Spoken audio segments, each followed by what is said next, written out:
Hello friends, जय Jagannath. Welcome to my new mini blog. तो आज आम बाहर पड़ू मुंबई परिभ्रमण रे। तो फास्ट आम रूम ठू थिला 1 किलोमीटर मान चलवा डिस्टेंस जो गेटवे ऑफ इंडिया।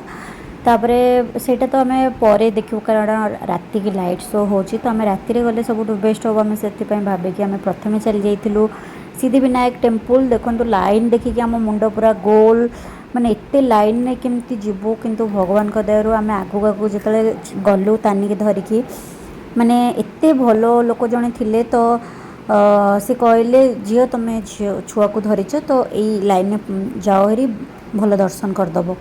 तो मुझे पाखे माने आगू टिके ठिया हो जाइली, तो बहुत बढ़िया भाव में दर्शन होता। देखु गनु बाबांकर केते बढ़िया दर्शन होची। तो एठाकर तो आप रिजन जानी माइथ जानी कौन माने आंकर आम सबुठी देखीचे बाँ पट दांत भांगी किंतु एठी डाहाण दांत भांगी। तो ये अलगा टिके तो दर्शन सारिक आम बाहर को पलि आसिलु। बहुत ही बढ़िया दर्शन है। तो यहाँ हूँ टेम्पल। तो देखु मु बाहर पूरा देखे दूसरी।